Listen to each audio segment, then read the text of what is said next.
महात्मा गांधी एक विचार है और विचार कभी मरता नहीं है, विचार हमेशा अमर रहता है।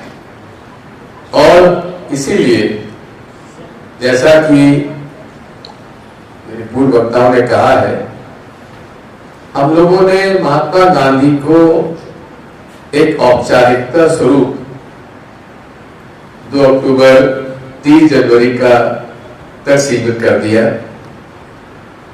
और नरेंद्र मोदी जी ने उन्हें स्वच्छता अभियान पर सीमित रख दिया। मुझे बड़ी हंसी आती है जब मैं देखता हूं कि नरेंद्र मोदी जी, जो कि उसी प्रांत के होने के बावजूद भी जो कुछ महात्मा गांधी ने सोचा समझा और अपने विचार व्यक्त किए, उनके हर बिंदु का यदि विरोधी का कोई स्वरूप है तो वो नरेंद्र मोदी है। और वे जाकर जब राजघाट पर फूल चढ़ाते हैं तो इससे ज्यादा एक और कोई बात नहीं हो सकती विरोधाभास की, हंसने की। आज महात्मा गांधी ने, हम जानते हैं कि बाबा साहब अम्बेडकर को क्यों चुना भारतीय संविधान लिखने के लिए। पूना पैक्ट क्या था? बुनियादी तौर पर 1857 के हमारे आंदोलन के पश्चात जिस प्रकार से हिंदुओं और मुसलमानों ने मिलकर ब्रिटिश हुकूमत का विरोध किया था, उससे घबराकर ब्रिटिश हुकूमत ने डिवाइड एंड रूल की पॉलिसी लागू की थी। विभाजित करो और राज करो, और वही उन्होंने प्रयास किया दलितों को और गैर दलितों को अलग करने के लिए सेपरेट इलेक्टोरल रोल बनाने के लिए।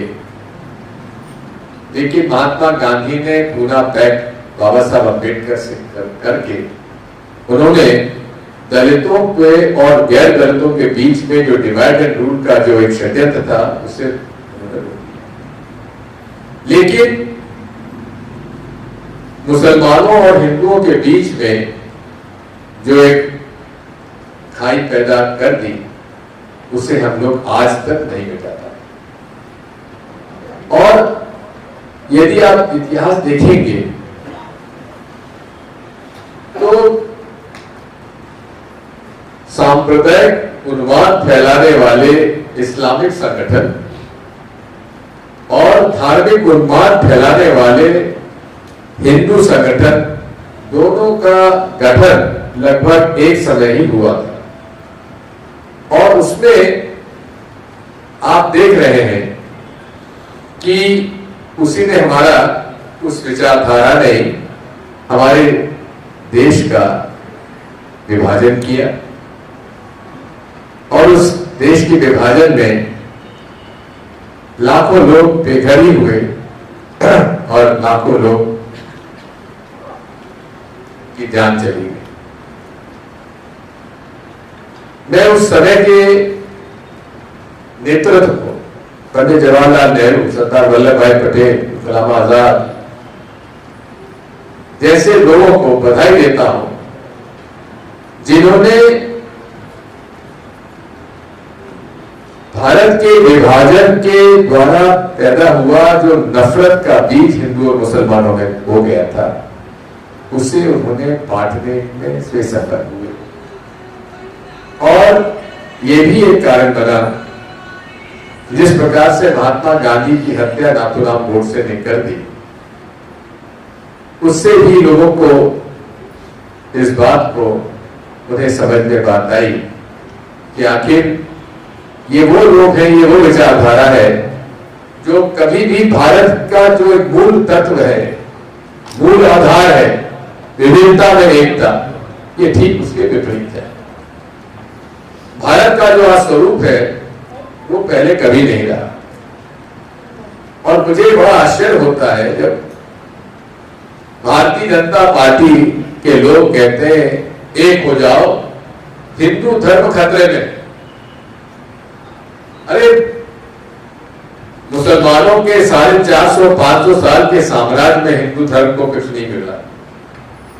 150 सालों के ईसाइयों के राज में हिंदू धर्म का कुछ नहीं बिगड़ा, तो अब क्या बिगड़ेगा? केवल राजनैतिक शोषण करके ही वे अपनी राजनीति करना चाहते हैं। आज इस बात को समझने की आवश्यकता है कि हिंदुत्व शब्द जो है ये कोई हमारा धर्म से इसका कोई रिश्ता नहीं, ये पूरे तरीके से राजनीतिक शब्द है जिसे दामोदर राव सावरकर ने इसका उपयोग किया था। और उन्होंने हिंदुओं को एक पहचान देने के उद्देश्य से इसको लिया था। इसका धर्म से कोई लेना देना नहीं रहा है। और ये भी एक सत्य है कि सावरकर ये सनातन धर्म की परंपराओं को नहीं मानते थे। उन्होंने खुद ने लिखा है कि गौ हत्या के वे समर्थक हैं, विरोधी नहीं। और वे आज समाजी होते हुए मूर्ति पूजा के भी खिलाफ थे। प्रश्न इस बात का है कि इतिहास बदलने का प्रयास किया जा रहा है। नए इतिहासकार उभर कर सामने आ रहे हैं। महात्मा गांधी को अलग तरीके से प्रस्तुत किया जाता है। पंडित जवाहरलाल नेहरू के विचारों को अलग तरह से प्रस्तुत किया जा रहा है। महात्मा गांधी से संबंधित जितनी भी संस्थाएं हैं उन पर कब्जा करने का प्रयास किया जा रहा है। आज स्पष्ट रूप से इस देश में दो तरह की विचारधाराएं हैं जो दो तरह के लोगों को के लिए ये काम करती है। एक है गरीब असंगठित वर्ग के लोगों के लिए कौन सी विचारधारा है जो उनके लिए काम करती है। इसमें कम्युनिस्ट पार्टी भी है, सोशलिस्ट और समाजवादी विचारधारा की पार्टी भी है और कांग्रेस प्रमुख रूप से। जो कि असंगठित वर्ग में कौन है? मजदूर है, किसान है, छोटा मेहनतकश व्यापारी है। और दूसरा पक्ष है संगठित बड़े बड़े कॉर्पोरेट अरब। और इसमें यदि आप देखेंगे तो जब जब देश में सरकारें बनी हैं तो भारतीय जनता पार्टी के जितने भी निर्णय हुए हैं हमेशा असंगठित वर्ग के खिलाफ हुए हैं और संगठित वर्ग के पक्ष में। एक बड़ा इंटरेस्टिंग एक ग्राफ मेरे पास किसी ने भेजा है। 1918 से लेकर 2018 तक जब जब ट्रेड यूनियन की मेंबरशिप बढ़ी, अमीर और गरीब की जो खाई थी वो कम हो गई। और जब जब ट्रेड यूनियन की मेंबरशिप घटी तब तक अमीर और गरीब में फासला बढ़ता चला। ये मूल रूप से ये कोई भारत तक सीमित नहीं है, पूरे विश्व में ये हालात है। और आज पूरे तरीके से यदि 2014 से लेकर आज तक जितने भी निर्णय नरेंद्र मोदी जी की सरकार में हुए हैं वे किसान विरोधी हुए हैं और मजदूर विरोधी हुए हैं। पहला ऑर्डिनेंस उन्होंने क्या किया? उन्होंने कहा कि जो भारतीय जनता पार्टी की विचारधारा के विपरीत कांग्रेस ने किसानों के पक्ष में भू अधिकार अधिनियम लाए, जिसमें ग्रामीण क्षेत्र में किसान को भूमि स्वामी को 4 गुना मार्केट प्राइस की कीमत दी जाए और शहरी क्षेत्र में दुगनी कीमत दी जाए, उसको समाप्त किया जाना चाहिए। मैं बधाई देता हूं सभी वो राजनीतिक दलों को जिन्होंने हमेशा असंगठित वर्ग की पैरवी की, जिसकी वजह से वो ऑर्डिनेंस कानून नहीं बन पाया। अब ये इस कोरोना काल में मोदी जी को आपदा में अवसर मिल गया और इस आपदा के अवसर में उन्होंने जो कानून लाए, 3 कानून किसानों के खिलाफ किया है।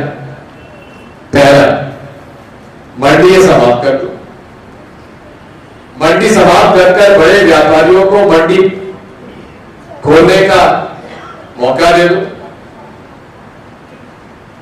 और उसमें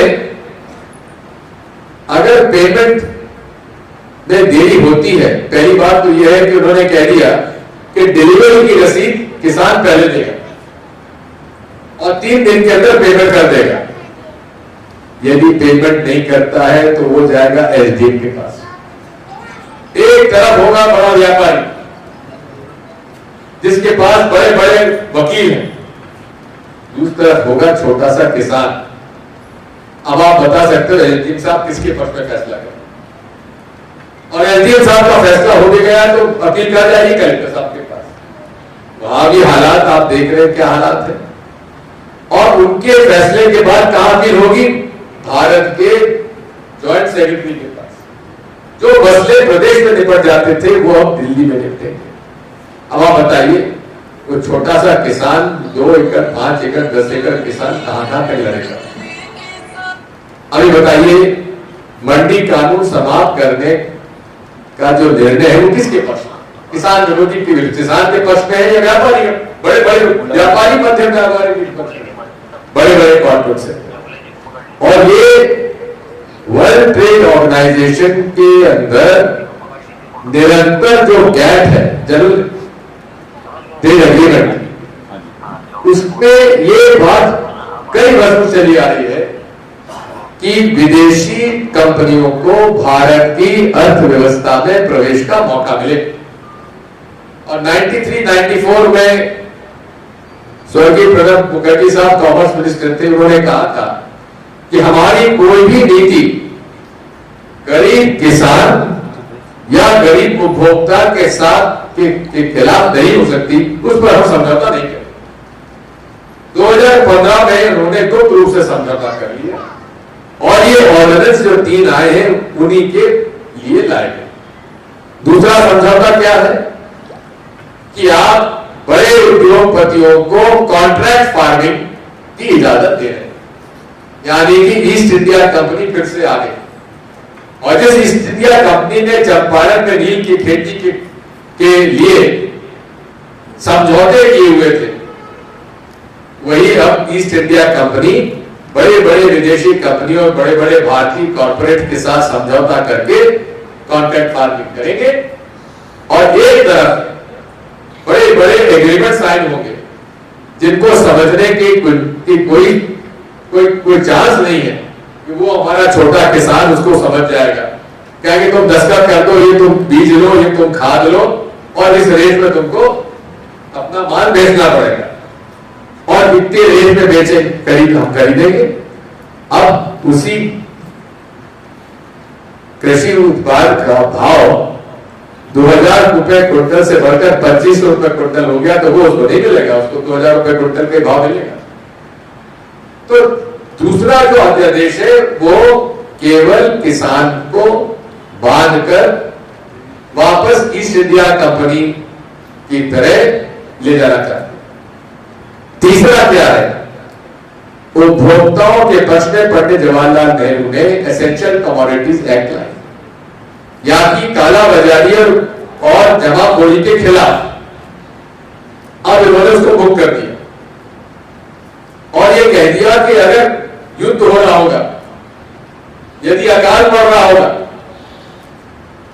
और यदि कोई नेशनल कैलेमिटी बाढ़ वगैरह आ जाए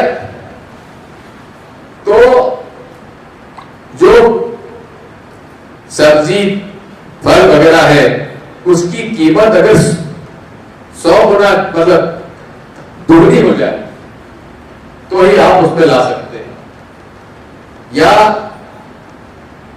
दलहन, तिलहन और अनाज का 1.5 गुना हो जाए तो ही ला सकते हैं। पहले यह अधिकार कलेक्टर के पास था। अब आप समझ लीजिए कि एक जिले में कहीं बाढ़ आ गई, आवागमन के साधन खत्म हो गए, ट्रांसपोर्ट पार नहीं हो रहा है, वहां भाव बढ़ेंगे। तब आज इसके कानून के पहले कलेक्टर के पास अधिकार था कि एसेंशियल कमोडिटी एक्ट लागू कर सकता है, उसका स्टोरेज के लिए कम कर सकता है, लेकिन आप नहीं कर पाएगा। अब आप उदाहरण देख लीजिए, कोरोना का, कोविड का सबसे बड़ी इलाज है ऑक्सीजन के माध्यम से। ऑक्सीजन के सिलेंडर पर कालाबाजारी खुलेआम हो रही। जो सिलेंडर 900 रुपए में आता था वो आज 4,500-5,000 में आता है, और खुलेआम इसकी कालाबाजारी हो रही है, लेकिन इस पर कोई नियंत्रण नहीं है। इस प्रकार हर तरह से उपभोक्ता का शोषण का प्रतीक है। चौथा ऑर्डिनेंस क्या है? सहकारिता के माध्यम से, जो खेड़ा और बारडोली के आंदोलन के माध्यम से सरदार वल्लभ भाई पटेल ने सहकारिता आंदोलन को आगे बढ़ाया, उसी सहकारिता आंदोलन को समाप्त करने के लिए बैंकिंग रेगुलेशन एक्ट लिया है। और उन्होंने कह दिया कि अब सहकारिता के क्षेत्र में जो भी सहकारी समिति चेक इशू कर सकती है, वो अब इस नाबार्ड एक्ट से बाहर आ जाएगी, और वो बैंकिंग रेगुलेशन एक्ट में उसमें कोई भी बड़ा व्यक्ति शेयर खरीद सकता है।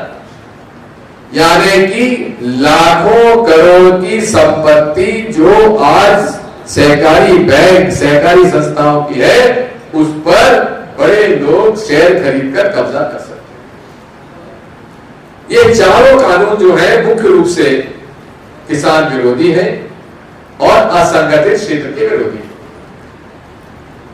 लेबर लॉस, 44 लेबर लॉस को घटाकर 4 में ला, और उसमें उन्होंने राज्य सरकारों को अधिकार दे दिया कि आप 8 घंटे से बढ़ाकर 12 घंटे कर सकते हैं।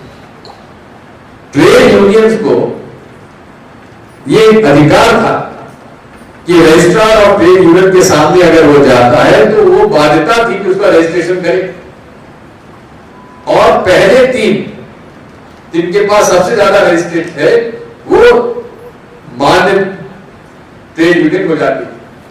अब उन्होंने कह दिया कि रजिस्ट्रार ऑफ ट्रेड यूनियन अगर 70% से ज्यादा भी अगर उनका मेंबरशिप है तो बिना कारण बताए उसको रिजेक्ट कर सकता है, और एक संस्था में एक ही ट्रेड यूनियन रहेगी। यानी कि मिल मालिक कहेगा कि साहब इसको रजिस्टर बंद करिए, कॉमरेड प्रधान जी की बंद करिए, लेकिन कॉमरेड जसविंदर जी की कर लीजिए। तो ये किसके पक्ष में गया? मिल मालिक के पक्ष। तो इस तरह से अनेक पहलू हैं। पहले 10 मजदूर अगर निकाल दिए जाते थे तो वो लेबर लॉस के अंतर्गत आ जाते थे। आप उसे बढ़ाकर 300 कर दिए, 300 मजदूर भी निकाल दिए जाएंगे तो आप उनके पास लेबर कोर्ट में आते हैं। तो पूरे तरीके से नरेंद्र मोदी जी ने किसान और मजदूरों को एक कटघरे में खड़े करके बड़े बड़े उद्योगपति और मिल मालिकों के पक्ष में ये फैसले कर दिए। मैं आपसे कहना चाहता हूं कि आज जैसा आपने कहा अंधेरा है, लेकिन अंधेरे के खिलाफ खड़ा होना तो हम लोगों का दायित्व बन जाता है, जिम्मेदारी बन जाती है। अगर भारत का नागरिक किसान और मजदूर के लिए खड़ा नहीं होगा तो किसके लिए खड़ा होगा? तो बड़े बड़े मिल मालिकों के लिए खड़ा होगा। आज कोरोना के अंदर सारे लोगों के, चाहे उद्योग हो, व्यापार हो या मजदूर हो, सब मुसीबत में। लेकिन लेकिन कुछ चंद कंपनियां इस कोरोना काल में भी उनकी जो नेट वैल्यू है वो बढ़ती चली, केवल भारत में नहीं विश्व में। इसलिए आपको समझना पड़ेगा कि नरेंद्र मोदी केवल बड़े उद्योगपतियों के पक्ष में है, वो छोटे व्यापारियों के पक्ष में भी नहीं, मध्यम व्यापारियों के पक्ष में भी नहीं है। वो चाहते हैं कि भारत में केवल 10-12 बड़े उद्योगपति जो है उसके सहारे ही वो देश में कब्जा करके रखे। और आप समझ सकते हैं पार्लियामेंट में जो भी कानून आता है उसमें वोट होता है। ऑर्डिनेंस के खिलाफ स्टैट्यूटरी रेजोल्यूशन हमारे 4 कम्युनिस्ट पार्टी के लोग और वेणुगोपाल और दिग्विजय सिंह, हम लोगों ने स्टैट्यूटरी रेजोल्यूशन के खिलाफ, ऑर्डिनेंस के खिलाफ हम लोगों ने प्रस्ताव किया। और स्टैट्यूटरी रेजोल्यूशन सबसे पहले लिया जाता है वोटिंग के लिए, वॉइस वोट। राकेश सीपीएम के वो खड़े हुए, मैं और वेणुगोपाल हम खड़े रहे, और भी करीम साहब भी खड़े हुए। ये सारे लोगों ने डिसीजन मांगा। डिप्टी चेयरमैन साहब, जिसको कि हम गांधीयन मानते थे, जयप्रकाश नारायण के शिष्य, चंद्रशेखर जी के साथी, उन्होंने ऐसा व्यवहार किया कि समझिए इधर विपक्ष बैठता है, इधर पक्ष बैठता है। वो इधर ही बात करते रहे, इधर लोगों को देखा नहीं। और जो संवैधानिक अधिकार है विपक्ष का, उसको भी उन्होंने समाप्त करके कानून पास कर दिया, हमारे लोगों को सस्पेंड कर दिया। अब आप समझ सकते हैं, हम लोगों ने आपत्ति की, राष्ट्रपति जी आप दस्तखत मत करिए, लेकिन राष्ट्रपति जी तो स्टैंप, जो रबर स्टैंप है, जो मोदी जी ने कह दिया तो स्टैंप लगा दिया। अब हमारे पास विकल्प क्या बचा? संघर्ष के अलावा हमारे पास क्या विकल्प? न्यायालय की हालत आप देख रहे हैं, क्या हालत है। जिस न्यायाधीन आदेश में यह माना गया कि बाबरी मस्जिद गिराना ये जघन्य अपराध है, उस अपराध के लिए कोई प्रमाण ही नहीं है, कोई सब भरी, बाबरी प्रकरण में सब भरी। अब ठीक है, पहले तो सत्ता पे कब्जा किया, नौकरशाही पे कब्जा किया, न्यायपालिका पर भी कब्जा हो रहा है, और अब बॉलीवुड पे भी कब्जा करना चाहते हैं। पूरे देश के हालात, अर्थव्यवस्था बिगड़ रही है, मजदूर परेशान, किसान परेशान, हमारे दलितों की महिलाओं के साथ बलात्कार हो रहा है, और मीडिया क्या बता रहा है कि कौन सी एक्ट्रेस कौन सा नशा करती है, वो गांजा पीती है कि गांजे से उत्पादित कोई दवाई लेती है। इस पर ज्यादा विवाद हो रहा है, चर्चा हो रही है मीडिया में, और उसकी बात की चर्चा नहीं हो रही कि कितने मजदूर मर गए, प्रवासी मजदूर कितने मरे, इसका कोई आंकड़ा नहीं है, इसकी कोई चर्चा नहीं। किसान आंदोलन कर रहा है, कोई चर्चा नहीं है। हाथरस के अंदर दलित महिला के साथ अत्याचार होता है, बलात्कार होता है, उसका दाह संस्कार करने के लिए भी इजाजत उसके परिवार को नहीं दी जाती। इसी तरह निर्भया कांड में जो केस हुआ था, यूपीए सरकार की, यूपीए सरकार ने सिंगापुर भेजा उसके इलाज के लिए, और जब उसकी बॉडी आई तो स्वयं डॉक्टर मनमोहन सिंह, प्रधानमंत्री और सोनिया गांधी एयरपोर्ट उसकी बॉडी रिसीव करने गए। दूसरी तरफ मोदी जी की सरकार और योगी आदित्यनाथ की सरकार है, जो कि परिवार को ये ढोल दी जा रही है, तुम्हारे को क्या, ही मीडिया वाले तो कमीशन हम कहां पाला पड़ेगा। और उसके लिए अगर राहुल गांधी और प्रियंका गांधी जी चाहते हैं कि मैं जाके परिवार के साथ तो समय बिता लें, उनको जाने नहीं दिया, कहते अकेला जा रहा हूं, पांच तो नहीं साहब, आप नहीं जा सकते। मैं योगी आदित्यनाथ को कहता हूं, जिस मठ के आज एक प्रमुख है गुरु गोरखनाथ जी का, उसके के ठीक आदर्शों के विपरीत आप काम कर रहे हैं। गुरु गोरखनाथ जी ने चली आ रही परंपराओं के खिलाफ नाथ संप्रदाय खड़ा किया, जहां ऊंच नीच को अलग कर उन्होंने मुसलमानों तक को अपना शिष्य बनाया, दलितों को अपना शिष्य बनाया। उस परंपराओं को बनाए ताक रख के ये योगी आदित्यनाथ जो है जिस प्रकार से अन्याय और अत्याचार कर रहे हैं, मैं खुले आप इस बात को कहता रहा हूं। मैं जब भी गोरखपुर जाता था, गुरु गोरखनाथ जी के मठ में जरूर दर्शन करने जाता था, माथा टेकने जाता था, और बाहर निकलकर अमरनाथ जी इनके जो गुरु थे वो मेरे साथ मेंबर पार्लियामेंट थे, तो बाहर आकर मैं आदित्यनाथ जी को कहता था कि आप गुरु गोरखनाथ जी की गद्दी पर बैठने लायक नहीं है, और आपको मैं बताना चाहता हूं गुरु गोरखनाथ जी के बाद के शिष्य 7वीं शताब्दी में पीर साहब और वे गोरखपुर में बड़े मित्र थे। जब नवाब अवध वहां आए तो उन्होंने पीर साहब को ईदगाह के लिए जमीन दी, तो पीर साहब ने उनसे कहा कि देखिए हमारे मित्र ये गुरु गोरखनाथ जी के संप्रदाय के लोग हैं, इनको भी आप जमीन दीजिए। तो जो गुरु गोरखनाथ जी के मठ की जमीन जो है अवध के नवाब ने एक तरफ ईदगाह को दी और दूसरी तरफ गोरखनाथ जी के मठ को दी। ये भारत की संस्कार और संस्कृति रहे, यहाँ धर्म युद्ध कभी नहीं हुआ है, और ये धर्म के आधार पर जो विभाजन कर रहे हैं इससे देश को नुकसान हो रहा है। अरे नेपाल जहां की 95% हिंदू है, वहां तक उन्होंने कह दिया कि हिंदू राष्ट्र हम नहीं बनाएंगे। हिंदू राष्ट्र का मतलब क्या है? पाकिस्तान इस्लामिक राष्ट्र है, लेकिन आप वहां पर देख लीजिए जितनी वहां पर हालात आज खराब है, आप देख लीजिए वहां मुसलमान को मार रहा है।